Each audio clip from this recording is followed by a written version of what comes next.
It's Ringside Report MMA. Tonight on the show, a historic title fight announced for UFC 300. Islam Makhachev's next opponent looks pretty close to done, and Nate Diaz and Jorge Masvidal in a rematch. Let's go! I mean, it's kind of a rematch. It's boxing. It's not like MMA or anything that cool, right? What's up, boys? There's Freddie Garcia. What's up, homies? AJ DeLesio, the whole crew in the house, back for the new year. It is so nice to be here on a Thursday night with both of you guys. It feels like forever that we've had the whole crew here at the same time, right? Sometimes it's me and AJ, sometimes it's me and Fred. But look at it. All three of us. There's Fred. Fred's here. AJ is even here. We missed AJ last week. AJ is back, baby. Good to see you, AJ. Back in black, man. Even 2024, though you're man. wearing the shades, trying to hide your eyes from me, I wanted to look you in the eyes, but that's okay. I'll look you in the eyes another man. time. You know why I'm wearing them? Because in case I got any Haitian voodoo acts that are being thrown at me, the shades will protect me. I don't know That's who what my you have voodoo upset doctor in told me. Port-au-Prince, but apparently people are after AJ. You see, last week when you weren't there, I said it's because the Epstein list just came out. So you should just say true. Good point. you got the shades because you don't want to be recognized. You got the documents and he's waiting for Bill Clinton to send him a flight. What, an invitation? A flight out of the country. Are you kidding, Isn't man? Bill Clinton hiding out outside of the United States right now? That's what I heard. Dave, I don't Bill go Clinton's anywhere not where in the the former US. president. But listen, I don't go anywhere where the former president of the United States has a painting of him drawn in a blue dress. Dude, have you ever seen that painting? Yeah, I saw the painting. What does that have There's to do with something wrong with you. Thanks. Wrong with who? Listen, AJ ain't going there. Hang on. AJ's got to worry about the I think you're doctors. misunderstanding with the painting. So there's a painting, there's a famous painting that was apparently in Epstein's house on the island of Bill Clinton in the blue dress that Monica Lewinsky wore famously when she did things with him. And But it's not like Clinton posed for the painting. Like, this was made by an artist. Like, you can make a painting of a celebrity. There's enough pictures of Bill Clinton out there. He didn't pose for it, dude. There's no way he posed for it. That's ridiculous. Nobody poses for paintings anymore. This isn't the 1800s, man. And there was a I would say darker painting of George Bush playing with two Jenga towers, which and paper planes. What? And throwing paper planes at them. Yeah. That's a painting there, too, in Epstein's house. The guy was creepy. Obviously, he had creepy art. He did creepy things. He hung out with creepy people, and he was a disgusting man, and I hope he rots forever in some sort of horrible thing or whatever. He's dead, so whatever happened. He's dead. I hope that Ghislaine is suffering in prison. I hope she's having a horrible time. I hope that everybody that ever went to that island, ever took a flight with that piece of garbage, gets what's coming to them, and that's some horrific things. Oof. But, it's some of the most rich and powerful people on planet Earth, and, chances are they won't get what's coming to them. They'll get more rich and more powerful because that's what these dickheads do. So, yeah, that's my feeling on that. I don't like it. I don't like any of these people. It's pretty disgusting. It's vile. The fact that guy Prince Andrew can keep walking the streets and not get absolutely just stoned. I mean, people should be throwing rocks at this guy, spitting on him wherever he goes. He's a vile, disgusting man. All these people, Clinton, Donald Trump, anybody that ever had anything to do Donald with Trump Jeffrey wasn't there, dude. Oh, yes, he Don't was. throw Donald in there. He was. No, he wasn't. No. He threw Epstein off of his Mar-a-Lago but they were all there. They were all there. Chris Tucker. Don't blame Trump. What was Chris Tucker doing there? Ice Cube didn't go. Filming. Chris Tucker's going, though. After Friday, Chris Tucker got real famous, and Epstein was like, I like that Friday, you know? As long as Jackie Chan wasn't there, we're good. Huh? Is Jackie Chan on the list? Rush Hour, baby. Damn. I like that Rush Hour. Those were some good movies. They were, man. Jackie Chan, he performed all his stunts. You know that he's broken every bone in his body. This guy is incredible. I mean, I've seen his documentary. I've also heard he's a pretty bad guy though, so I don't know about that. Yeah, that's what I was I've heard. Jackie Chan is kind of a piece of trash father, kind of bad. Yeah, doesn't he have like a lesbian daughter that he disowned because she was a lesbian? Something like That's not cool. You can't do that. Dick Cheney didn't even do that. You know what I mean? Dick Cheney's a bad guy. Dick. He didn't even do that. Anyhow, we're going down a weird path that I don't want to go down. I don't know why we're doing this right now. Well, you started with Epstein, that's why. Fred did. My fault, man. I was trying to explain the shades. Like I didn't understand AJ and the shades. So I was trying to explain it. I was just trying to protect myself from the curses. Listen, man, Happy New Year, guys. I haven't seen you since last year, man. And yeah, last week was a bit rough. AJ's had a little I'm kind of scared ride to lately. ask this question, AJ, but do you actually believe like in curses and things like that? For sure. I'm Italian, of course, man. Angelo's Greek. Ask Angelo, man. I can tell you, man. Anybody who comes from like Greece or Italy or Portugal. So what? Somebody with a little guaranteed, man. With a little doll that looks like you could do stuff to you? Is that what you're saying? Well, ask Epstein. What? I'm telling you, man. References. Listen, man, Italians, we believe in all kinds of stuff. We have like the horns, you know what I'm saying? We have like, you know, what can you see it on the camera? My double horns there? The red horns, you got the pepper, you've got like salt. We do it all, man. We don't fool around. I'm watching a TV show right now called The Curse about a little bit about a guy who gets cursed. And it is one of the greatest shows I have ever seen. It is incredible. It's my favorite. Better than Arrested Development. No. Do you believe in curses? I'm obsessed with The Curse. It's so good. I don't well, believe listen, in curses. Fred, listen, in real life, somebody could curse somebody else? No, I don't believe in curses, but I did grow up a baseball player and a pitcher, so I am quite superstitious. Yeah, that's another. That's what I was gonna say. Or as the great Michael Scott once said, "I'm not superstitious, but I am a little stitious," which I thought was one of his best lines. I really like that one. The greatest, man. Yeah, best boss in the world. But like, it's funny that you say that, but talking about the UFC or like, you know, like I'm not maybe in the WWE, but in the UFC, I know athletes that have like certain things that they do, like, you know, during camp, like, you know, before the fight starts, you know, like they have rituals. Everybody has this kind of superstitious thing, you know? Yeah, that's it. Like, you know, when I was playing baseball, I would never, you know, touch the line. I would always jump over the line. I would, you know. That's that type of stuff, you know. You don't want to like you wouldn't watch your when you're walking on and off the field. You know the baselines that are there. They're usually kind of chalked down. Yeah. You jump over that. You don't. Right. You don't stand. You don't mess up the line. It's bad luck. It's just one of the things. Little things like that. You know. But curses and superstition, organized religion. No, I don't believe in any of that, Fred. No. AJ believes in all of it. Well, I'll tell you something. Tell me. The closest I've got to Epstein Island, like I said a couple of weeks back, I don't know if you remember what I said. I don't think we need to start talking about your proximity to that here. No. I don't know. But we're talking about superstition and all that kind of stuff. One time I shook hands with Prince Andrew way back. I'm like, you know what? Let me shake hands with this guy. Maybe some of his royal dust will fall on me and, you know, AJ's going to get like a lucky break, which I kind of did. But not so much for Andrew, I'll tell you that much. Well, this guy I should think be he like is jailed. getting lucky breaks because most people, having done what he has done, you know, would be in prison. So I think he is getting pretty lucky. For now, my friend. Not lucky. Retribution is coming. Probably not. Look what Lior says. I just saw a comment come in. Lior says people who believe in curses are on the same level as flat earthers and other conspiracy theorists. Yeah, but that's AJ. That's AJ. Well, wait, I'm a conspiracy theorist. Yeah, but not like AJ. Fred, not like AJ. You're into conspiracy theories that kind of make sense, where I go, yeah, Fred, I could see that being possible. I don't think it's true, but I could see where you might go down that path. AJ believes in conspiracy theories where you go, well, no, there's clear science that counters that. Like, no, AJ, that's just wrong. Like, Fred, you say shit where I go, yeah, I mean, I don't think so, but maybe, you know, probably not, though. Like, I just disagree. AJ, I just go, what? What are you talking about? It's a different conspiracy theory.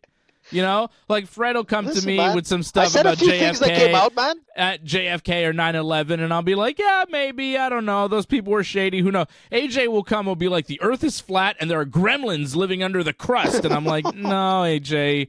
That's not true. He's like, did you know that aliens landed yesterday? And I'm like, no, that's not happening. Hey, listen, don't get mad at me, man. One of our greatest athletes that came out of Quebec, that is a UFC legend, who is like the man of all men of sports, George St. Pierre is the biggest believer in and UFOs. So does AJ, so. I mean, I believe in the possibility of aliens. I think it's possible. Well, he thinks he was like abducted. They visited Earth and abducted George St. Pierre. Well, say that to George St. Pierre when you see him next time. Okay. Say, George, I think what's you're full he of gonna shit. do? Is he gonna attack me because I think aliens haven't abducted him? I don't think he'll do that. I think he'll be like, man. Well, ha ha ha ha. You know, I mean, what? Come on, he's a good exactly sport. What he'll do. Yeah, you know, that's what he does. He's hey, funny. Dave Simon. No, you're a funny guy, Dave Simon. I like you. You know. Your George impression is really bad. Like, my George impression is way better. Well, you know what? I'm off, man. I've been off the last couple of weeks, you know. I'm very glad you won that fight, Matt, but I'm not impressed by your performance, and I look forward to fight you in the near future. It's very like, it's like staccato, his voice. That's George. I'm a master impressionist. I'm a master impressionist, AJ. I don't know if you knew that. You are. You're pretty good, man. You're pretty good. You're pretty good, man. My favorite one is the game. When I do Triple H or Vince McMahon. I don't get to do my Vince McMahon impression as much because he's not relevant in the wrestling culture. I miss it. I miss it so dearly.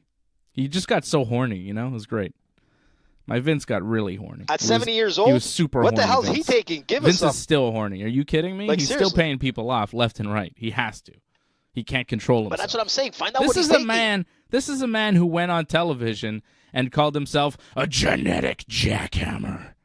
And he, when speaking about his son, in front of his son, in a wrestling ring, in front of 20,000 people and millions watching at home, Vince McMahon said, "The product of my semen, my son Shane." Like, just fucking growling it out. It was fucking crazy. The product of my semen, my son Shane. And grown Shane McMahon has to stand there going, "Yep, that's right, Dad. Yeah, cool." Fucking nuts. Okay, and people are surprised he has to So pay much women now. off. Like, this guy's support that. wild. Huh? Sorry, what? I support that type of talk of Vince. I don't support what he did to women. Yeah. But the semen joke to his kid, no. man, that's good, man. It's wild. It's That's a just, good one. but he was just living on a different level. You know what I mean? Like, just based on the things he was willing to say in public on TV, you could only imagine the things he was willing to do in private. This is the thing. When you see people willing to do certain things in public, you go, damn, man, what's this guy like behind closed doors? If this is what he's willing to show the world, what's he hiding? Sometimes a lot. Sometimes nothing. Depends. Depends on the guy, you know? Was he always like that? Like in the early days of like Vince's life? No, like he was more in the early days of the WWE? Was he always... He was straight-laced. Was he always rapey? Whacked? Was he always I don't a little know about bit... that. I'm just saying, like... You know, a little loopy. greasy? Yeah. Always greasy, but his public persona was more straight-laced in the 80s, right? He was commentary Vince. Vincent Kennedy McMahon. You know, he was that. He wasn't like, rah. The Mr. McMahon thing came in the late 90s. That's when he became really unhinged. He was always jacked. He was always creepy, apparently. But the like wild character came out, you know, with Stone Cold, and after he screwed Brett, Vince went nuts on TV. Vince went hard. The Curse. There you go. The Curse. What Don't a show. screw the heart. Nathan Fielder does it again. I got Paramount Plus for Christmas just to watch this show, and it has been well worth it. The Curse, starring Nathan Fielder, Emma Stone, and the other guy. I forget his name, but he's very good too. He's like the guy who did Uncut Gems. You guys don't know what I'm talking about. You guys know Nathan Fielder? You know, he's the guy who did that show, The Rehearsal. I told everybody to watch, and nobody watched. Nobody listens to me.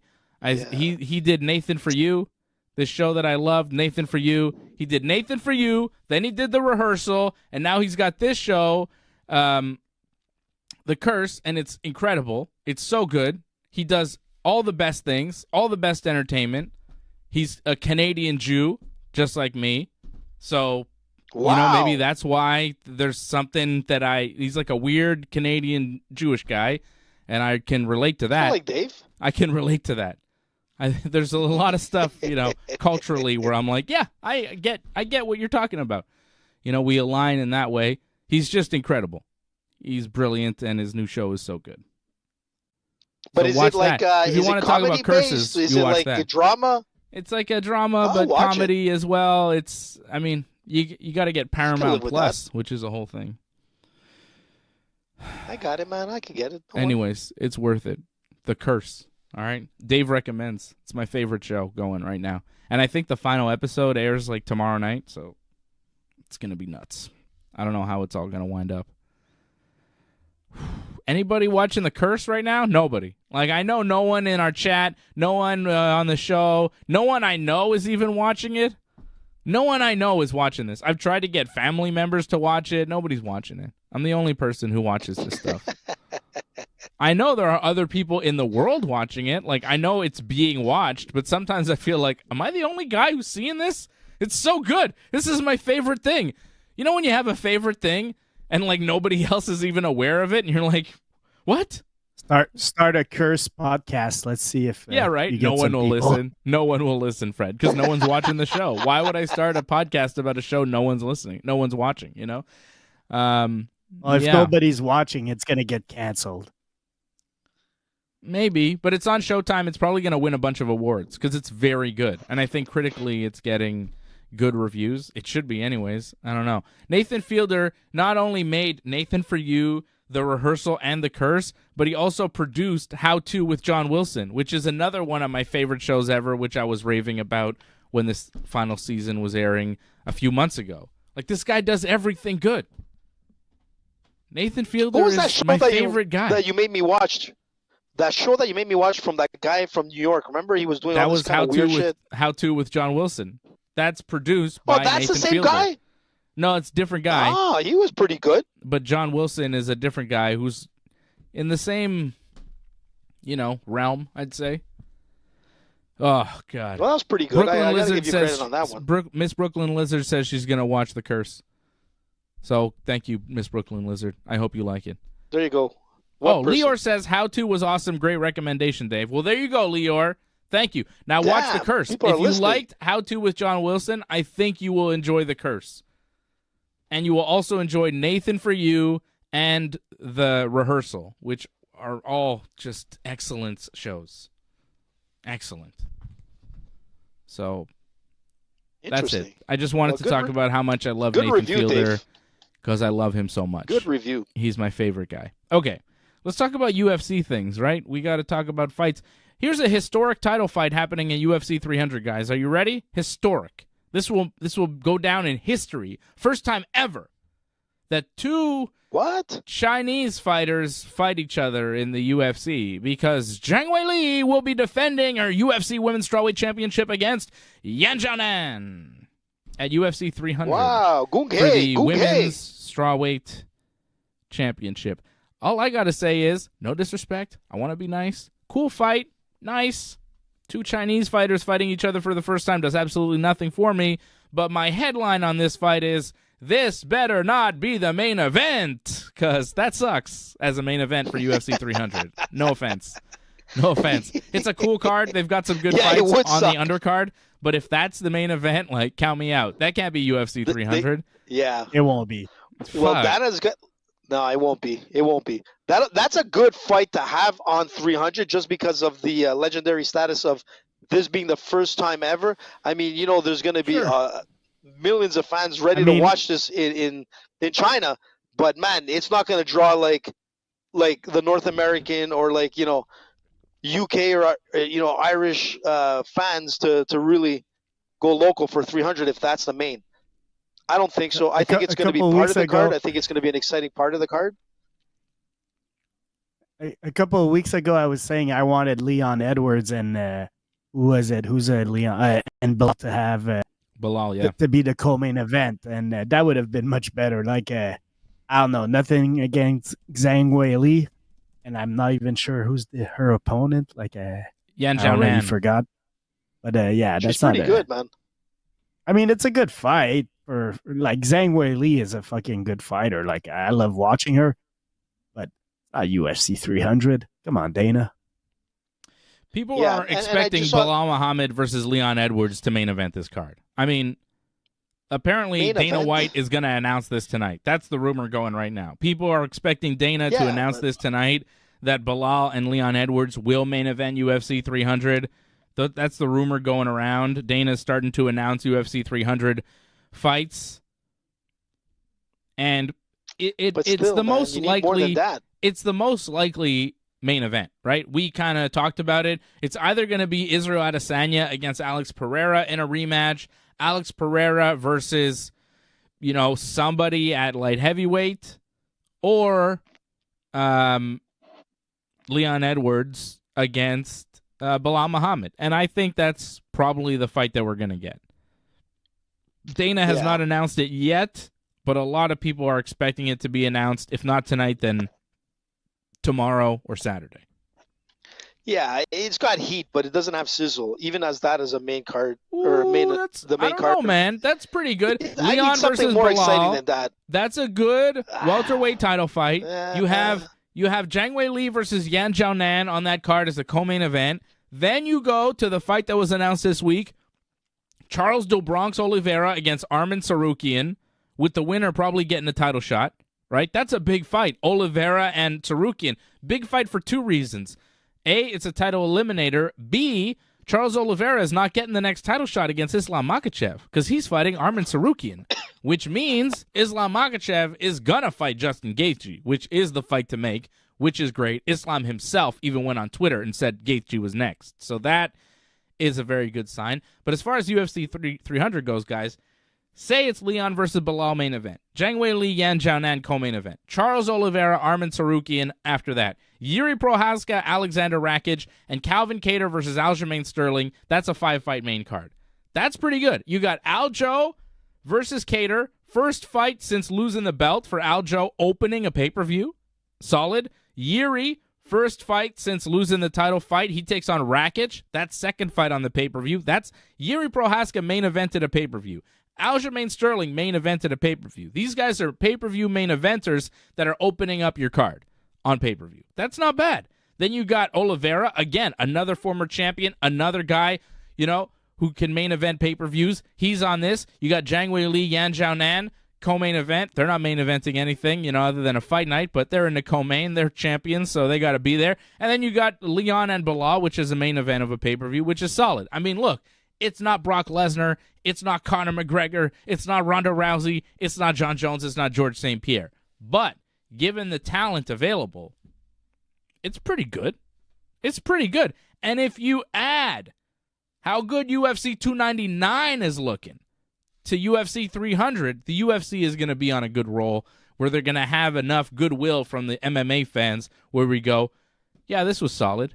Like, I think we'll be happy with UFC 300 because we'll be on such a high from UFC 299, and UFC 300 will deliver because those are big fights on paper. Those are all big fights. You got an Aljamain Sterling fight, you got a Yuri Prochazka fight, you got a Charles Oliveira fight, you got a Leon Edwards fight, all on the same pay-per-view.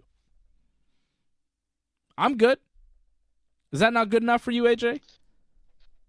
It's good for me, but, I was expecting not good enough? A little bit more. You want more. What could you add to this card? Is there anything, like, I don't want you to give me a dream fight. I don't want you to give me some stuff that the UFC is not really going to do. That's what I want. I want a dream fight. But give me something that's plausible. Give me something that the UFC could actually put together. That's going to, man, and I always keep coming back that, I keep saying it, man, Conor. That's what I want to see. I want to see a Conor. Conor's not available right now. I want to see a sizzle. He's not available till summer. I know, man. Gotta wait. Like, I'll say the whole card is excellent. Yeah. The whole card is excellent, but the co-main event and main event are very good, but for 300, they could have maybe found something better and keep the rest of the card the same. Well, exactly. And mostly, and look, like Leon Edwards, his personality is a little boring. Same thing for Belal. So that would be some of my, like, what I would be picky on. But yeah, fight. I mean, if you look at the fight itself, Leon Edwards has been on a great streak, and so has Belal, and they're the logical choice to fight each other in a division that's very historic, man. That's George St. Pierre's division. There's been a lot of great champions, and Kamaru Usman, and now Leon Edwards. He's the guy. So yeah, it's a great fight. But they're just like, they're not the personalities that you would want to sell UFC 300. That's the only thing I would say. But it's a great fight. I think you're right. The only thing I have a problem with, Fred, is that you said great champions, Kamaru Usman, George St. Pierre. You didn't say Matt Hughes, bro. We can't be forgetting about the legends. Matt Hughes, man. Never forget. Hey, I'll even throw Robbie Lawler. There's been a lot of great champions in that division. Tyron Woodley had a good run. BJ Penn. Johnny Hendricks, baby. Don't forget about JH. Oof, that guy was a solid Mack truck of a man when he was fighting. I mean, he took GSP to the limit. Hey, let's not forget what Johnny Hendricks did to George St. Pierre. People forget about Johnny Hendricks. He was a beast in his prime. He was a beast. Yep, you're right. I'm going to change subject and go to Conor McGregor, which is going to make AJ happy. But Conor McGregor, the weakest ever, like the less decorated featherweight champion in UFC history, because there's only been 4 featherweight champions. It's been Jose Aldo, Conor McGregor, Max Holloway, and Volkanovski. Out of those 4, man, I'm sorry to say, but Conor's the one that accomplished the less, man. He's number 4. Yeah, it's true. He's the worst UFC featherweight champion of all time.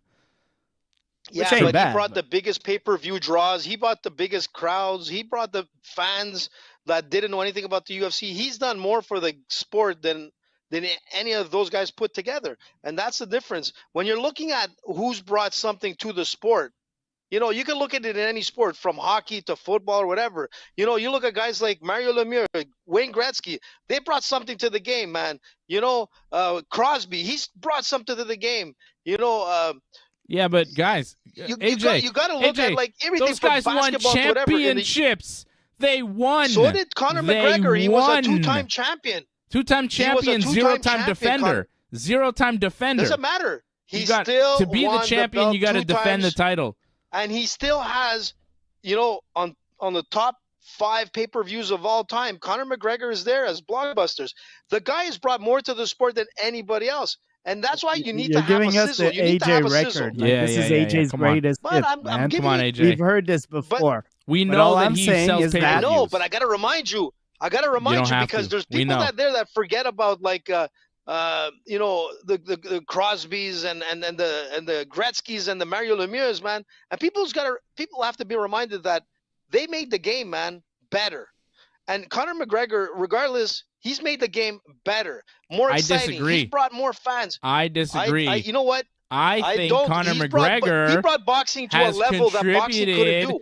Has contributed to the degeneration of mixed martial arts. I think Conor McGregor is one of the main reasons why MMA is the dumpster fire that it currently is. I think that Conor McGregor's trash talking, anything goes, say anything, do anything attitude is why we have a generation of MMA fans and fighters that think that this kind of behavior is appropriate, and we have lost all sense of respect and dignity and martial arts philosophy in mixed martial arts. It is no longer mixed martial arts. It is the UFC. It is the fight game. It is the Conor McGregor. It is the show. And Conor is, I think, the main reason why we are where we are. So you could say that he's built up the sport, and he may have built up the business. He may have brought more eyeballs into MMA than ever before,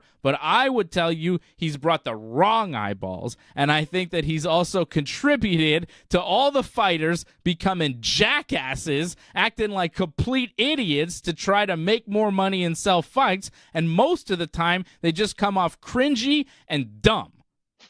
I miss when guys had respect for themselves, their opponents, and the organization, and they acted with dignity. I miss the George St. Pierres and the Lyoto Machitas and the Damian Mayas. I applaud guys like Alexander Volkanovski, who are world champions, who conduct themselves with respect and dignity through opponent after opponent. No matter what the other guy is saying, they remain above it. They remain dignified. I respect a champion like Leon Edwards, who all he did was throw a water bottle at Kobe Covington. He could have done way more given what Kobe was doing and saying to him. Leon Edwards has acted with complete respect and dignity and real martial arts philosophy as a world champion, and that's why I applaud guys like Leon, and I want to see Leon fight, and I want to see Volkanovski fight, and all of these other guys are distasteful and disrespectful.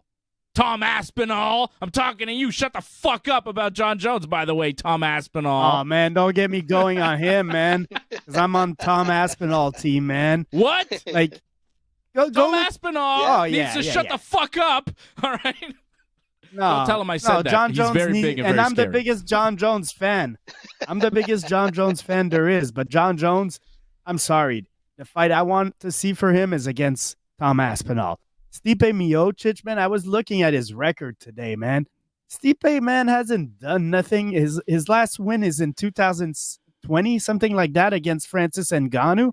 And if you look at the list of people that Stipe has defeated, nobody's in the UFC no more. It's all a bunch of has-been, man. He defeated Junior and a bunch of guys, Daniel Cormier, Overeem, Verdum, Andre Arlovsky. I mean, those guys are not relevant right now, big, man. Huge names, great names to have on your resume. Yeah, man, but they're not relevant today, man. Aspinall is relevant today, man. John Jones should be fighting Aspinall, man. Exactly, and I think John Jones can beat him. Nope. But that's the tougher challenge. Of course John Jones can beat him. He can beat anybody. He can beat anybody. He's not scared of Tom Aspinall. Tom Aspinall is out of pocket right now. He needs to relax when he's talking about the greatest of all time, John Jones.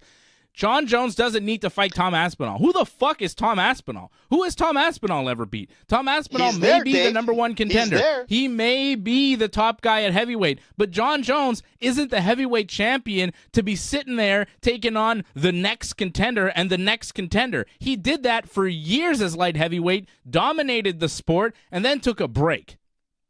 Came back at heavyweight, crushed it, became heavyweight champion, and now he wants to fight Stipe as one last fight before he retires and goes away from the sport. John Jones' plan right now is not about fighting Tom Aspinall and then Sergey Pavlovich, whoever is the next contender with no name, no fan base, no pay-per-view drawing ability to come up and fight John Jones. He's not in the business of doing that. He's made all the money. He's beat all the guys. He's broken all the records. He's proven all he has to prove as the greatest fighter to ever step foot in a cage. And for Tom Aspinall to come out and be like, oh, I want to fight. Yeah, sure. Of course you want to fight with John Jones. You're the number one heavyweight contender. This is the fight you should be asking for. But to act like John Jones is ducking you or is, or the Stipe fight doesn't mean anything, that's not the case. The Stipe fight means something because in 10 and 20 years, when you look back on the career of John Jones, you'll say, oh, he beat Gustafsson, he beat Shogun, he beat Rashad, he beat Rampage. Look at the names. He beat Daniel Cormier twice. He beat Stipe Miocic, the greatest heavyweight champion of all time, because in 10 or 20 years, this is about legacy. This isn't about right now. In 10 or 20 years, when you look back at the career of the greatest fighter of all time, you will look at the names and you will say, God damn, he beat them all. And when you look back at the names, you're going to say, oh, Cormier, Shogun, Rampage, like names, Rashad, world champions, right? These are the guys that John Jones beat. You know who you're not going to say? Anthony Smith, Dominic Reyes, Tom Aspinall. You know why? Because those guys, in the grand scheme of things, don't mean shit. They don't mean fucking anything. And John Jones has been there. He's been there. He's done that. He's beat those fucking guys. Yeah. He's beat the Dominic Reyes. I'm just saying Aspinall's the Anthony tougher Smith challenge right now. He is the tougher and challenge. John Jones wants on that. Of course he's the tougher challenge. But it's not about the tough challenge. You don't think John Jones is up for a tough challenge? He's done the tough challenges. This is about one last fight, for the legacy. This is about giving Stipe Miocic. Also, could we stop disrespecting Stipe? Because, yeah, Tom Aspinall is a tough challenge. And what if he beats John Jones? Where does Stipe go? Then Stipe doesn't have his retirement fight against the greatest of all time? Then you screw Stipe. I mean, Stipe's been inactive by his own decisions, man. Like, he's the one that decided to be. Untrue. Stipe was going to fight John Jones in November, but John Jones got hurt. Stipe has not been inactive because of his own decisions. He's been inactive because John Jones is injured. And for Aspinall, Jones is hurt. You're talking about who's the Aspinall last 6 calling months. Out? Who's You're he talking calling about out? the last 6 months. Stipe hasn't fought in 3 years. Yeah. I mean, before that, when he was inactive, it's because of his own decisions, and he wanted to come back for that John Jones fight. And yeah, he's a big name, and I understand all that. Legacy. I'm just saying, if John Jones says he wants to test himself against the best, which he often says, Aspinall right now is the tougher challenge. I haven't heard him say that. Is the best. And I agree with that. And to be honest, the guy hasn't fought in 3 years. And the last time we saw him on television, Stipe, and I love Stipe, he's the legend, man. But the thing is that there's too much wear and tear on this man. We saw him walking, and you can noticeably. It's an easy you don't have to fight be for a John doctor Jones. to recognize that the guy has hip issues. He couldn't even walk. He was limping. And this is like not even preparing for a fight. That's a bad sign. I know this stuff. I've been in this game long enough to recognize when people are done. I know when the steak is well done and sometimes when it's burnt. Stipe right now is burnt, and that's the difference. It's just like George when he came in to fight Bisping. He knew he could take Bisping. He knew that Bisping was at the end, and George knew that he could pick him apart. And the same thing with John Jones. John Jones knows that he can pick a burnt steak apart. The difference is that I agree with Freddie. Right now, this guy here is walking around and fighting around as a number one challenger. He is the best that's there right now. But it's and not I about agree that. That Tom it's not about that. It's not about who's number one contender. That. He doesn't care. John Jones doesn't care who's number one contender. I know he doesn't care. John Jones. I mean, you're giving him an easy fight, man. And then he'll retire. You want him to be able to. Guys, this is what you're not understanding. John Jones is never going to fight Tom Aspinall because Tom Aspinall is not worth the effort. He's not worth getting out of bed because the money's not there, because he hasn't done anything, he hasn't proven anything, and he's completely unknown. He's not worth getting out of bed for. So let me ask you this. Let me ask you this. What would you rather? John Jones fight Stipe, or we never see John Jones or Stipe again? Because that's the circumstance that we are in. We're not in this spot where we go, well, it's either John Jones against Aspinall or John Jones against Stipe. Depends what the UFC decides. No. You either get John Jones fighting Stipe or you don't get John Jones anymore. It's one fight, done. He's basically retired. So is Stipe. These are legends fighting each other. There happens to be a heavyweight title on the line. You guys wouldn't mind if Nick Diaz fought George St. Pierre? No one would be like, well, there's better contenders out there for George. There's tougher fights out there for George. That's true. Who cares? That's not what this is about. This is about two legends but George fighting. is not in the game right now. It's about two legends fighting for the legacy. Champion right now. To me, John Jones is the champion right now. Whereas the current champion Diaz and George are both retired. So yeah, it would be a super fight. But as Belt far is as a prop. John Jones' championship reign as a heavyweight champion, I mean, I think Stipe's an easy fight. It's I think a prop. it's a gimme. John Jones can do cocaine and hookers all weekend and still beat Stipe. Do you need somebody to say Tom Aspinall is the real champion? Like, is that what you want? Do you want to be like, okay, John Jones is the champion, but he's interim champion. Let's switch it. John Jones is interim champion and Aspinall's the real champion. Like, if you want to say that, say that. Tom Aspinall's the real champion. He's not, though. John Jones the real champ, man. I love John Jones. I think he's the best. I think he would beat Tom Aspinall. He didn't beat the champion. He didn't beat the champion to win the belt, so he's not really the real champion. There is no real champion. The real champion is Francis Ngannou. It's true. You got a point there. To be the man, you got to beat the man. And Francis Ngannou was never beat in MMA. Never really beat in boxing either. Right. And I don't care what the judges say. You know? No. Hey, listen, man. Stipe beat him in MMA. Stipe beat him in MMA too. But I'm saying he was never beat for the world championship. So Francis Ngannou, he is still technically the lineal UFC heavyweight champion. John Jones won that thing from Cyril Gane. who wasn't the champion. It was a vacant belt. And then Tom Aspinall won a interim belt from Sergey Pavlovich. Like, there is no real heavyweight champion. It's two different divisions. Yeah. You guys are getting hung up on the wrong thing. Like, the heavyweight championship of the world, it's not real. Tom Aspinall should fight the number one contender. Because Jon Jones and Stipe, they're fighting in their own division. The heavyweight championship division. You know, it's those two guys are in it, and then Tom Aspinall should just deal with everybody else. I understand he wants the Jon Jones fight. It's the biggest fight he could possibly get. I mean, no shit he wants that fight. But that's just not where he's at. And Jon Jones has no reason to take that fight. What's in it for him? And at this point in the game, he's like 35, 36 years old. You got to figure, like, you know, he's got to be thinking about himself every single fight. He can't be giving favors to the UFC. What's in it for Jon Jones to fight Tom Aspinall? Like, if you were the UFC and you wanted to try and convince Jon Jones to fight Tom Aspinall, what would you tell him? What do you say to this man to be this is a good fight for you because why? Money talks, Dave. Money. There's more money for Stipe. Talks, right? There's more. Why would he take this fight over Stipe? Why? Why?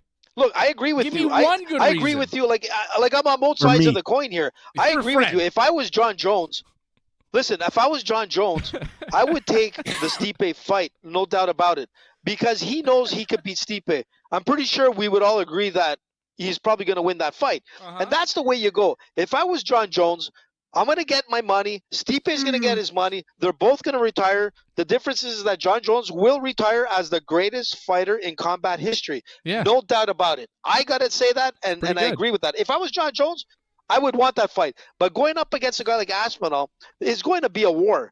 You know what I mean? And the thing is that you got a hungry lion that's coming in who wants to beat the greatest of all time. Who doesn't want to beat Muhammad Ali? Everybody. Who didn't want to beat Mike Tyson? Everybody. But when you finally beat the guy that could not be beaten, it was the end of them. The difference with Jon Jones, even if he would lose to Aspinall, he would still walk away as the greatest fighter of all time. Yeah. You know what I'm saying? But Jon Greater Jones than Ali and Mike Tyson, away because he never gave the guys the opportunity to beat him. How about that? Greater. Yeah, that's true. No, you're right. And the thing is that I'm on your side that Jon Jones should fight Stipe.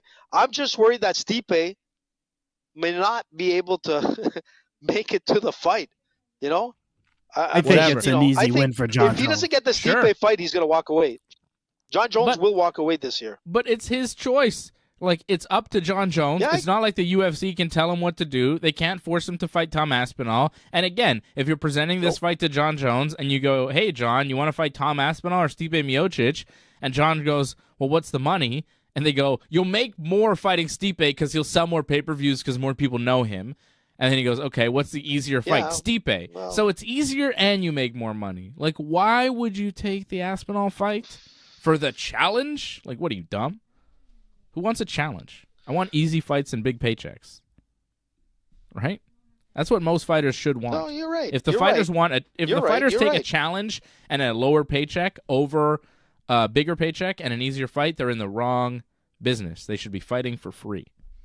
And Jon Jones is a smart guy. He knows how to make money in MMA. He's rich. I don't know if you know this, but he takes $10,000 to a strip club for no big deal. It's like, hey. And if his wife gets in the way, like there's nothing. Oh boy. Oh boy. Look out. She's done. Done. Whew. Crazy. Okay. Send some of the money to Ringside, man. Jones, if you're listening. I think after what I just said, he's not going to send us a goddamn thing because I just said some pretty horrible shit about him. Horrible but true, which is what makes him so difficult to love. So hard to love Jon Jones because he seems like a piece of shit human being. But man, is he good at fighting. Francis Ngannou seems like a good guy as far as we know. Although I don't know too much about his personal life. He seems nice when he talks. Jon Jones did for a while, too, until he didn't. So I don't know. But Francis Ngannou is going to be fighting Anthony Joshua in a boxing match set for March 8th in Saudi Arabia. Good for Francis. I mean, he's getting those big boxing paychecks right after Tyson Fury gets Anthony Joshua. He's another big name in the heavyweight division. That's great. It's a winnable fight, I think, for Francis. I think any fight at this point is winnable for him. He'll keep improving in his boxing, and that's pretty cool. Good for Francis Ngannou. He keeps winning. He keeps winning. Good for Francis. I saw. He's a beast, man. Yes, he is. Look, he's got so much potential, man. And you know what? As crazy as it sounds, man, this guy, after he does his boxing, has a couple more boxing matches. Maybe this with Anthony Joshua might be his last one. I could see this guy walking the MMA circuit. I could see him walking back and negotiating with the UFC, man. Oh boy, it's there. AJ, I don't know. Could see him man, I don't know how many times we have to go through this. Reclaiming his title. Yeah, we've had to go through this with you several times about Francis Ngannou, and maybe this time it'll stick. I know the contract and all that kind of bullshit. Yeah, he has a contract with the PFL, so he has to fight for them. What? But he's got a contract with the PFL, right? He's got a PFL contract. I know, so but I don't know again, man, anything is possible. He hasn't had one fight in the PFL yet. I mean, something doesn't make sense. I mean, there's nothing interesting, right? PFL, and what does make sense is that he's a hot commodity in boxing right now. Like what he did against Tyson Fury was surprising and earned him another big fight, man. And that's like capitalize on that opportunity, because right now in PFL, there's nothing that's going to generate the money or the interest that him and Joshua are. And also, like, let's be honest, this is happening, I think, in Saudi Arabia, so they're throwing a lot of money to them. But yeah, look, it's great for him, man. Make money, man. I'm all for guys making the most money as possible, and that's his best option right now. Like whatever PFL would be paying him for an MMA fight, I'm sure he's making way more against Joshua. So props to him. And Nate Diaz and Jorge Masvidal saying that they're boxing each other. That seems to be a rumor going around, also set for March, possibly. Are you interested in that? I'm not, really. I'll probably watch it, but it's not like something I'll get excited about, you know? Yeah, I'll watch it. I mean, yeah, it's not like anything that you're going to I've got more interest in the Francis fight, for. Right? Like, I feel like the Francis fight is more interesting because it's a real boxing match. Nate and Jorge, it's like whatever. Yeah, man.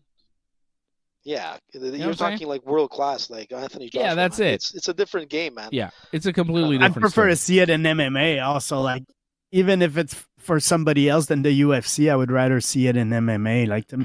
Like when I see these MMA guys go to boxing, I'm like, yeah, okay, but honestly, unless it's a big fight, I rarely watch it. Like I think Anthony Pettis went to boxing, but I didn't watch that one. Like a couple of guys are trying, but I'm not that interested. I'm with you. Okay, I was talking a little bit about UFC 299 before when we were talking about UFC 300, because 299 coming up in March looks incredible. It's in Miami, and they announced a few fights for this card this week. They got Sean O'Malley, Marlon Vera main eventing. Dustin Poirier is taking on Benoit Saint Denis on this card. That's a big fight, guys. That's a big one. Gilbert Burns against Jack Della Maddalena.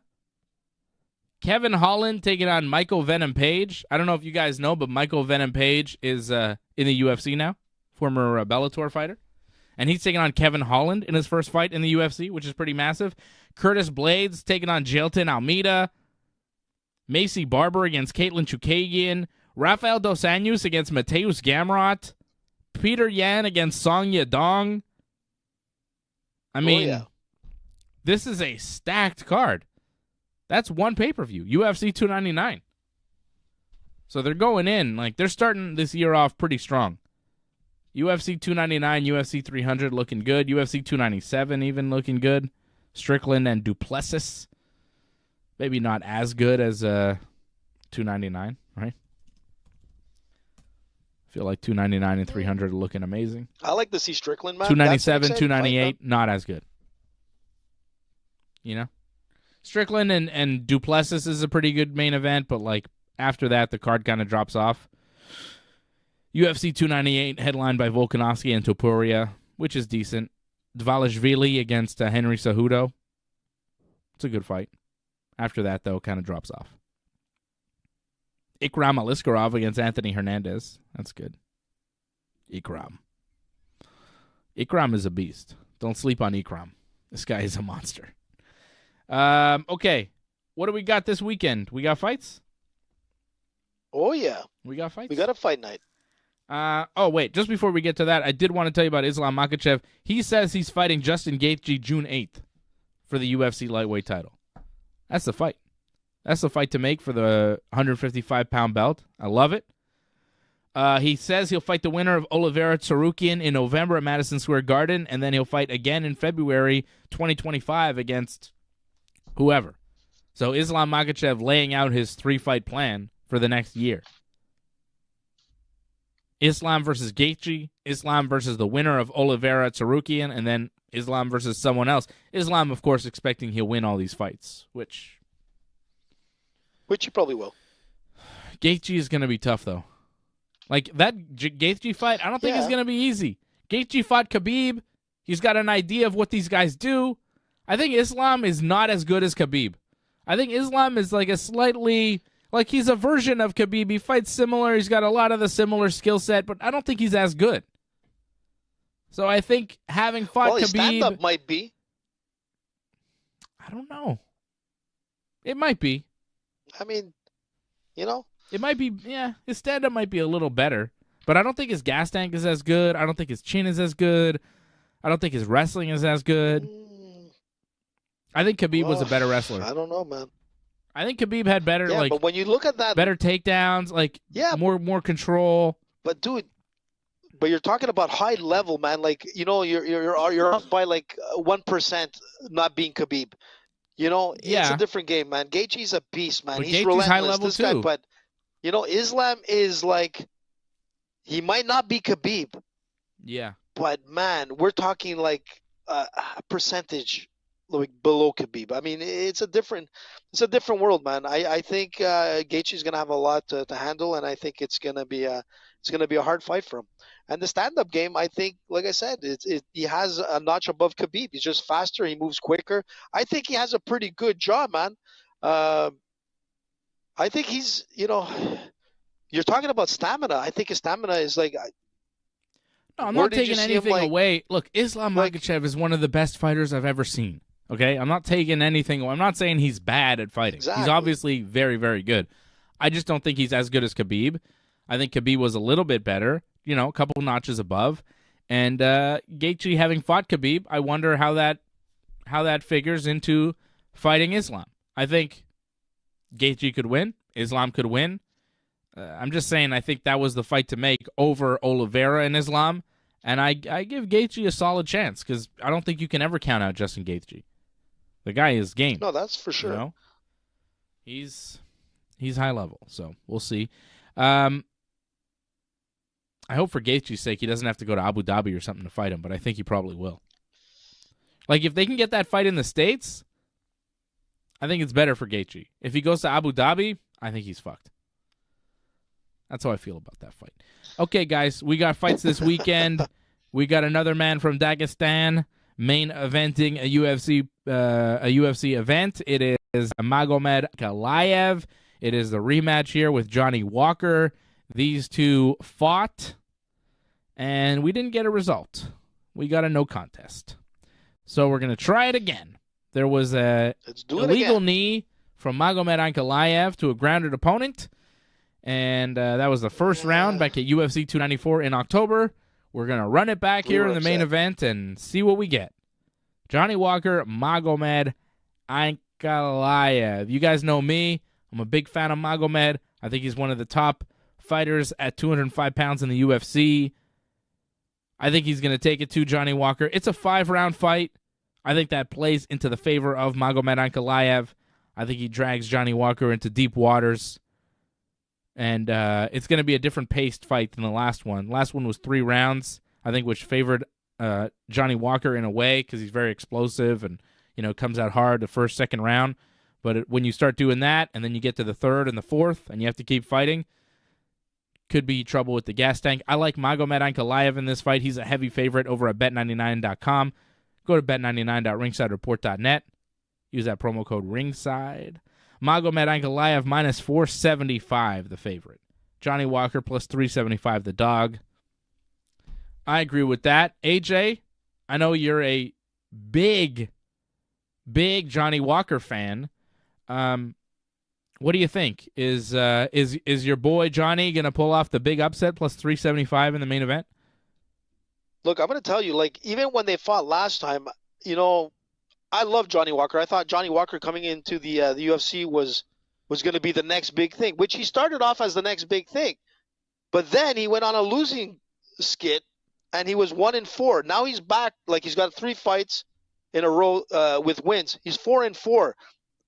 When you look at the guys he's beat Ian Cutelaba, Paul Gregg, Anthony Smith. I mean, these are all big names for wins for Johnny Walker to get him back on that streak.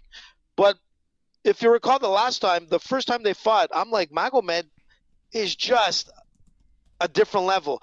You know, the thing with Johnny Walker, he plays like this weird loopy, you know, his arms are all over the place. He's very unorthodox. You know, he kind of clowns around in the ring.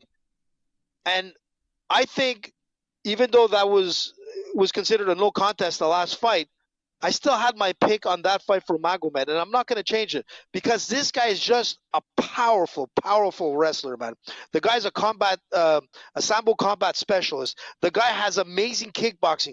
The guy, you know, the only advantage that Johnny Walker has over Magomed is his 82-inch reach, and that's the problem. And I said it in the last fight. I'm going to say it again. The problem with Johnny is because he's so loopy and everything, he throws these overhead rights, and sometimes he just sails into the punch. He's going to get clipped by Magomed, and that could be with a powerful kick, but if it doesn't go with a powerful kick, it's going to be an easy way for him to get the takedown. And I think Magomed is just going to maul and brawl Johnny Walker into a stoppage. You know, if he doesn't get knocked out, because Johnny's chin sometimes is questionable, you know, that 82-inch reach is a blessing. But when you're fighting someone like Magomed, it could be dangerous. You make that one mistake, that loopy mistake, you know, not taking that strong focus on a guy like Magomed, he's going to destroy you. And I think that's what's going to happen. That's my prediction. It's going to be like, you know, maul and brawl.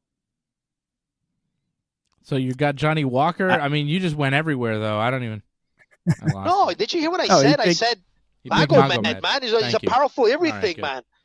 I got how much distracted. more clear can I make it, I got distracted. I wasn't really listening to you. I was reading the chat. Johnny North and Angelo talking about a new signing for the Yankees. We just signed Marcus Stroman, so let's see if they win, man. All that money, man.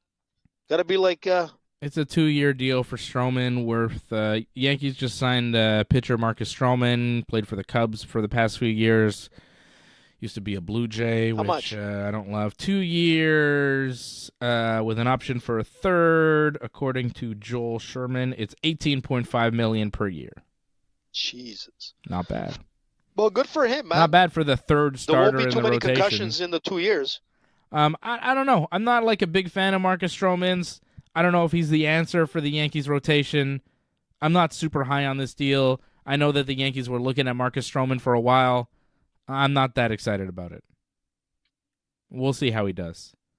He's one of those guys that I'm going to have to see it on the field. You know, if he delivers, then great. I'll be a huge fan. But right now, I'm like, I was more excited when the Yankees signed Juan Soto. Yankees have Juan Soto. I like that. I want the Yankees to sign Blake Snell. Sign me Blake Snell, and then I'll be happy. Man. Huh? Give me Blake has to Snell. Perform, man. Everything's nice. Blake Snell.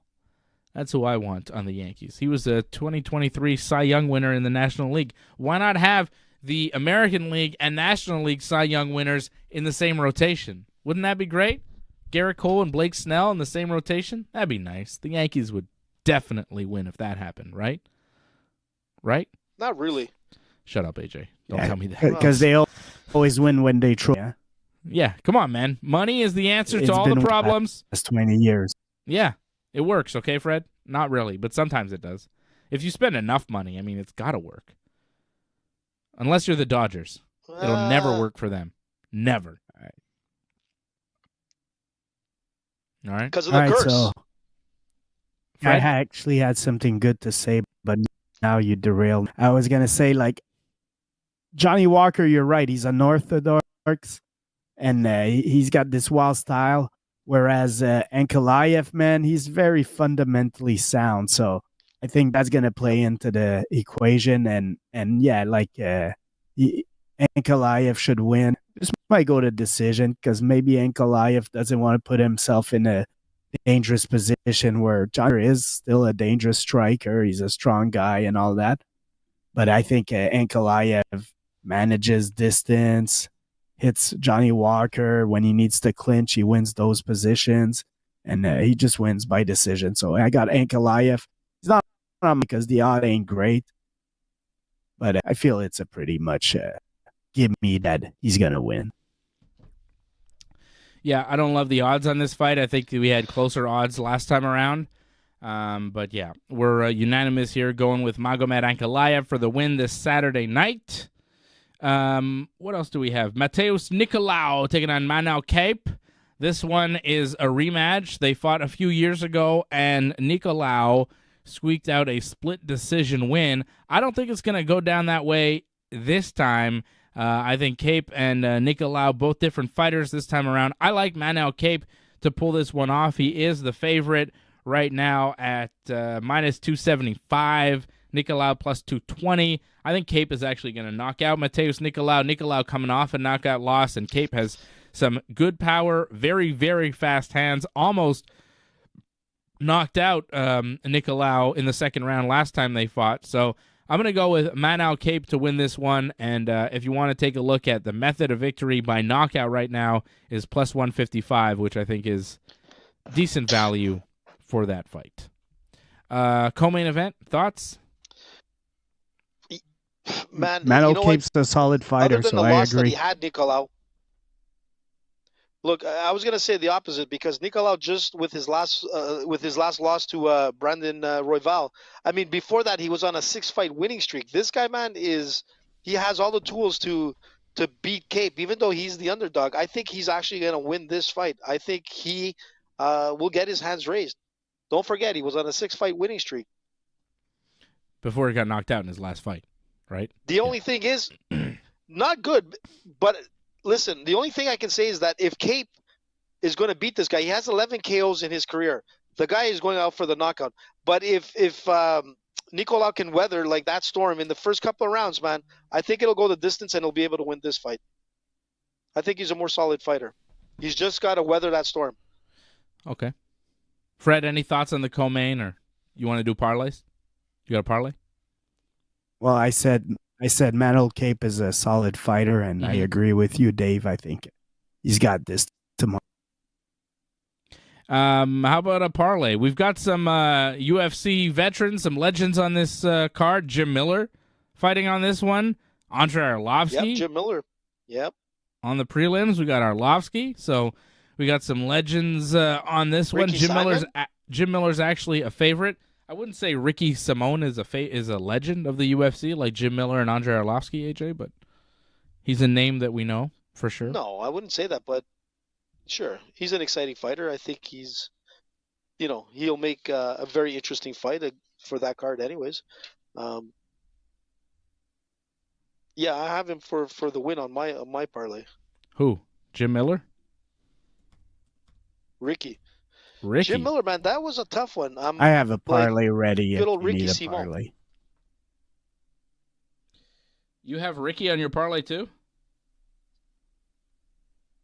Not me. Oh, okay. I got a parlay for you. I'll give it to you right now. It's a very simple parlay. It doesn't pay out much, but what the hell? I think it's going to win, and that's what I want. I want more money than what I start with. But, yeah, it's not a great payout. So I'm sorry. Magomed Ankalaev, minus 475. Manel Cape, minus 275. And Waldo Cortez Acosta, minus 600. Ouch. 20 gets you 38.52 at bet99.com. So you almost double your money. It's not great, but I'm pretty sure this parlay is going to pay out. I'm pretty Feels confident. Dangerous. It does not feel dangerous to me. Only I'm confident. need one upset. Yeah, you need one upset, but I don't think you're going to see it in these three fights. I don't think these fights we see an upset. I think Arlovsky's losing. I think Cape is winning for sure, and I think Magomed is definitely winning. Like, I'm just very confident in those three guys, and that's why I'm giving you those three guys in my parlay. I don't see a lot of value on this card. I'm sorry, guys. I play it super conservative, and I just feel like that's where the most value is. If you want, I could throw in Manel Cape. Let's see if I can spice it up. If I gave you Cape by If I give you Cape by knockout, it spices things up quite a bit. Okay, how about that? Okay, you guys are dissing my parlay. I see you guys just making fun of me, talking about how I'm a bitch, how I suck. I don't like that shit. Don't be a biatch. Don't call me a bitch. Okay. I have a parlay. Hold on. What'd I'm you giving do? you my parlay again. Magomed, Waldo, and Mano K by knockout plus 155. Look, 20 now gets you 72. Okay? Okay? So how about that? There's Dave's parlay plus 260. Cape by knockout, Waldo, Geraldo Faldo, and Magomed Ankalaev. All right. Fred, you want to do yours? Yeah, sure.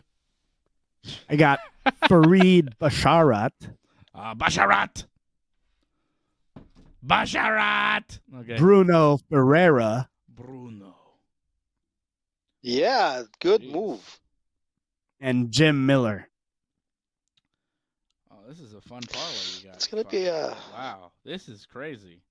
You are playing with fire with this one.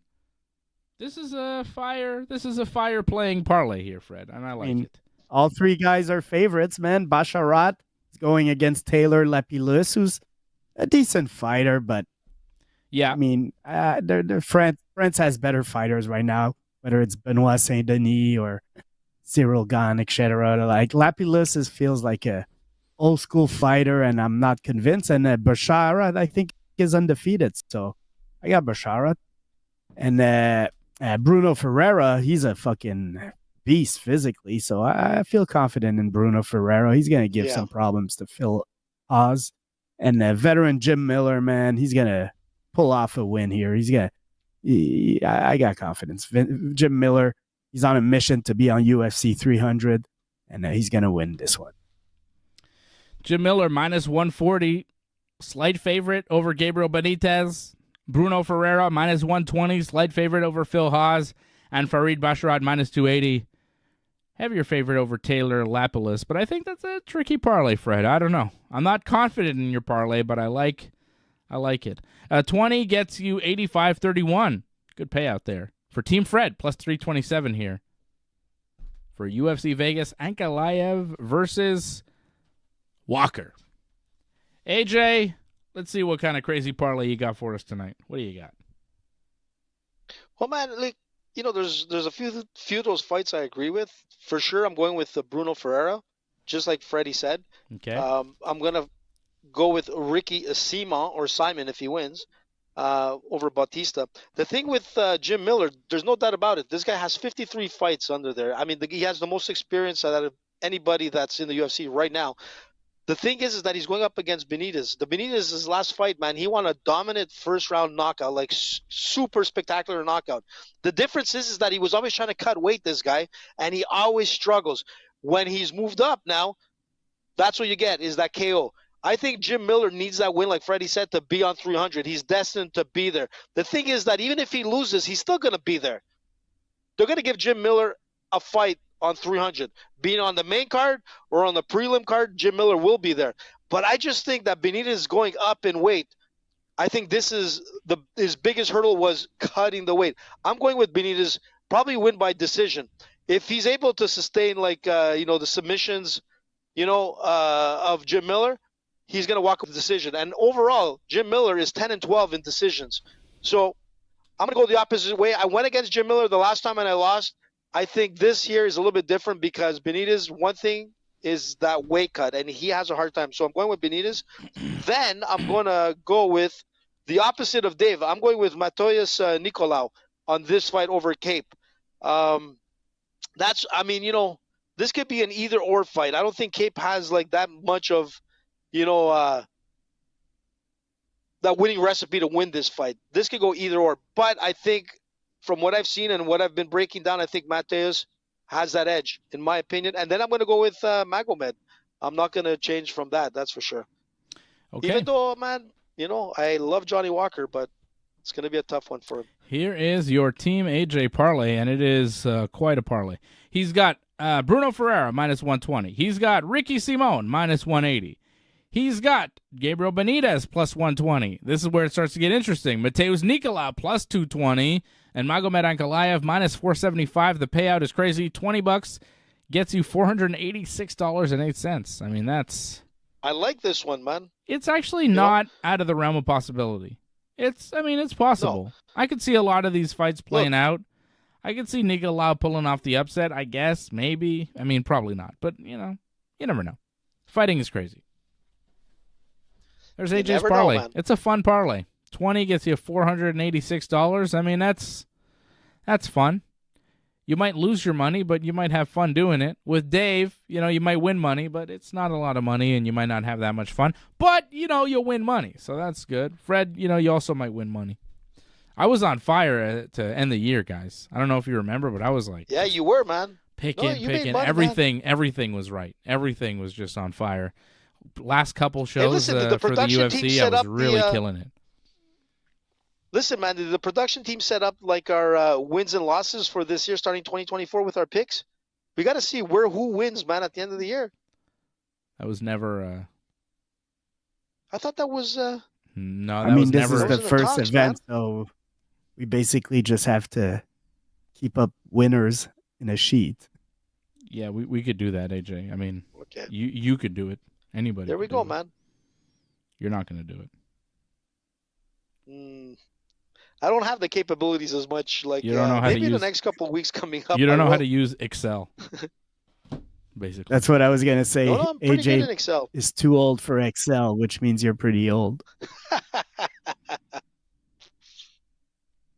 Fred's not Listen, wrong. man, Hilroy copy and a pen. That's all I need, and a ruler. That's all. Hilroy copy and a pen. Okay. Well, it's been fun. And a ruler. It's been a weird show. I've enjoyed it, and it's been fun talking to you guys. You guys watch the Golden Globes? Nah, we don't watch that. No. Chili Bowl. Come on, Dave. Young Money. Young Moolah, baby. What are you talking about? Young Money Hey, by the way, who's Big Boy, Dave? Dave, who's Big Boy? Kyle Larson. Young Money is Lil Wayne's record label. Big Boy, B-I-G-B-O-I? Yeah. B-I-G-B-O-I. Yeah. Is that who you're talking about? Big Boy? Yeah, Big yeah, Boy. he contacted me. From Outkast. Yeah, I wasn't sure who he was. No, he didn't. I swear to God, he did. And all I wanted to say Sir is I said, Lucius listen, Leftfoot. I said, Big Boy. Yeah, he kind of like said, hey, man, you got to give me credit. I swear to God. I thought I sent you the picture and all that. So fresh and so clean. What? Yeah. So anyways, I got to give a shout out to like Big Boy. Big Boy, thanks, man. Thanks for believing in Ringside. I want to give a shout out to Steve Voltage. You know who I'm talking about. Thanks. But to Big Boy, I want to look, he just wanted to clear up a few things, like a video that was posted. He says, hey, man, can you give me credit for that? And I'm like, yeah, no problem, Big Boy. By the way, Dave Simon says hi. So that's because what the hell are you talking about? There's no way Big Boy from Outkast contacted you in any kind of way. That's ridiculous. Big Boy from Outkast is not contacting you for an Instagram video. That's crazy. Are you going to tell me Andre 3000 sent you a Facebook message next? Huh? No. Well, I know that he was with all those guys that you talk about, all those singers, because I had What? Oh, yeah, Angelo, don't worry. I'll get your T-shirt, man, as soon as possible. I had a little, how can I say it, a little rough holiday time. I love Outkast so much, AJ. Out in LA, man. Like, you don't even understand how much I love Outkast. You said the wrong thing to me. Like, what? There's no way Big Boy... Like, I am the biggest Outkast fan. Like, no. There's no way Big Boy contacted us. B-I-G-B-O-I, man, yeah. Then a polar bear's toenails. He has like 600,000 followers or something like that. Or 6,000? It's not him then, because he should have millions. 600,000 or something like that. 600. Or millions. No I don't know what he's... way, Big Boy. How do you not know any Outkast songs, How would I know that name, man? But why would you ask me, like, if I give you a name, do you think I really know the person? Bombs over Baghdad. Like, you don't know that? You don't know Bombs Over Baghdad? You don't know Miss Jackson? I'm sorry, Miss Jackson. I am for real. You don't know that song? That's Big Boy. That was a huge song. Hey, ma. No, Hey Ya was Andre. That wasn't Big Boy. Yeah. Hey Ya He wasn't on it? That was Andre. No, that was just Andre because that was Speaker Box The Love Below. So Andre had The Love Below and Big Boy had Speaker Box. That's when Outkast was kind of breaking up at that point. So the Love Below was all Outkast. I mean all Andre, and Speaker Box had Big Boy stuff. Big Boy's single from that was I Like the Way You Move. He had that with Sleepy Brown. I like the way you move. Da da da. I like the way you move. Ba-da-ba. You remember that? I like the way. I like the way. Ba-da-ba. Tremendous. Outkast always had that good brass. This is not your best impression, by the way. I know. Yeah, I know what you're talking about. Sleepy Brown. Sleepy Brown is incredible. I mean, but you know what song I'm doing. At least you know the song. I'm not sure AJ picked it up, though. No, AJ doesn't know that song. He knows Hey Ya, though. He's definitely heard that Hey song Ya. was always on the radio. So. Hey Ya was huge. So Fresh and So Clean I Like the was Way huge. You Move was always on the radio also. Yeah, that one was big. With those, I mean, Outkast was gigantic at that time. After Bombs Over Baghdad, like when Stankonia came out, it was like gigantic. But the real players know. The real players know about Southern Playlist of Cadillac Funky Music, their first album. AT Aliens, their second album. Aquemini, their third album. They only blew up at Stankonia, their fourth album. And then that was it, basically. Hey, listen, and then let they me did just address one Box. thing. They did Speaker Box The Love Below. They did that movie soundtrack, too, they had. You're going to get the shirt, Listen, Angelo. let me just address something Angelo, quickly. you're going to get the shirt. I'll get it AJ to you. has been going through some things personally that we're not going to talk about on the show, but believe me when I say, Angelo, AJ has very good reason why he hasn't been able to get in contact with you. He will get you the shirt. He's in possession of the shirt. I gave him the shirt. You will get it. You're just going to have to hang tight. Believe me, Angelo, AJ is going through it right now, and like we have sympathy for AJ, and we're AJ's dealing with some stuff on a personal level that we don't want to get into right now on the show. We don't want to have it a public thing. But just know, Angelo, you will get your shirt. It's just AJ is very busy and juggling a lot of things at once right now, and he's going to get it to you. It's just, he's going through it right now. So just be patient with AJ because he's dealing with things that you may not know about. So John Jones style. There's that. Not exactly, hopefully. All right. See you in 3 years, guys. What? That's enough Outkast talk. I love Outkast so much. I could talk about Outkast all night. Hey, listen, man, talk about music. I bet, you know what? I was listening to a song today, and I'm like, I wonder if Dave knows who this guy is, because it was amazing. I was listening to it, I'm like, man, and I swear, I was listening to it, I'm like, I wonder if Dave knows this guy. Billy Idol. I mean, yeah. One of the greatest, man. Why are we talking about Billy Idol all of a sudden? Yeah. I was Wedding ready Singer? to check out. You remember shows Wedding him. Singer with Billy Idol, man? It was a good movie with Ah, Adam man. Sandler. That's good. Yeah, man. Yep. What? Okay. It all ties in, Dave. It all ties in, if you know what I'm saying. Oh, Leor has a question. Guys, what's the best Mario game for the Switch? I already have Mario Kart, and I got Mario Wonder for Christmas. Just finished it a few days ago. What should I play next? Oh, Leor. Mario Odyssey. Super Mario Odyssey. You don't have Odyssey? Easy, man. Tetris. Odyssey. All right, AJ, you don't know about these things, but Super Mario Odyssey is the game to get. It is incredible. It's one of the greatest Mario games ever created. Mario Wonder was good. Mario Kart is great, but Odyssey, ooh, I would go get Super Mario Odyssey now. I would order it now. I would download it now, Leor. Now. Don't wait. Like, that is a great question, Leor, because I have a perfect answer for you. The best Mario game for the Switch, by far, over Mario Kart, over everything, is Super Mario Odyssey. So good. Oh, my God, it was good. I still play it. I still play it once in a while. It's so good. You guys never played that. But it's good. Fred, you have a Switch. You don't have Odyssey? Oh, man. Odyssey was amazing. I play sports games, man. I play I know. FIFA. I play NBA 2K. Yeah. Play Madden on the Xbox right now. Fred's a grown-up. Fred plays big board games. I play the Nintendo games. All right? But yeah, so Leor, I would go with Super Mario Odyssey. It's so good. Leor, I'm recommending everything to Leor tonight. I'm recommending TV shows and video games. That's what I'm here for. I know these things. I'm an influencer. I'm a tastemaker. I know about this shit. I'm a cultured individual. I know about culture. AJ, what you know about Slick Rick? Yeah, the one that comes in a yogurt can. What? Slick Rick. I used to know a Slick Rick, but he got shot a long time ago. Slick Rick is coming to Montreal like next month. I want to go, but it's a real singer. Slick Rick. Yeah, he's like one of the originals of hip hop. He's a legend. Yeah, Slick Rick is amazing. Lottie Dottie, children's story, you know? Lottie Dottie, we like to party. We don't cause trouble. We don't bother nobody. You know that. Everybody knows that. He wrote that, you know?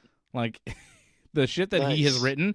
Like, Slick Rick's songs, basically half of his catalog is what hip-hop is today. Like, every rapper quotes Slick Rick, and most of them don't even know it. Anyways, that's it. We love you. We appreciate you, Lior, Angelo. Thank you for supporting the Ringside Report Network. Join.ringsidereport.net is where you want to go if you want to be cool like Lior and Angelo. Join.ringsidereport.net. I'll be back here tomorrow night with Johnny North, and I will tell you about the interaction I had this week with the game Triple H. Yes, the game Triple H was looking at my Twitter feed, and I've got the proof, and I will tell you about it tomorrow night right here on Wrestling Uncensored. The game Triple H. Okay? The guy who runs WWE interacting with me on the internet. I think. So in Triple H's voice, you should say, "See you tomorrow." See you tomorrow. Thanks for sticking with us to the end. We would really appreciate it if you could help us spread the word. Please share this episode on whichever social media platform you use. Add a comment below and consider reviewing us on Apple Podcasts. We are an audience-supported network, so consider becoming a recurring supporter at membership.ringsidereport.net. Check out our website at ringsidereport.net. Hope to see you again next time.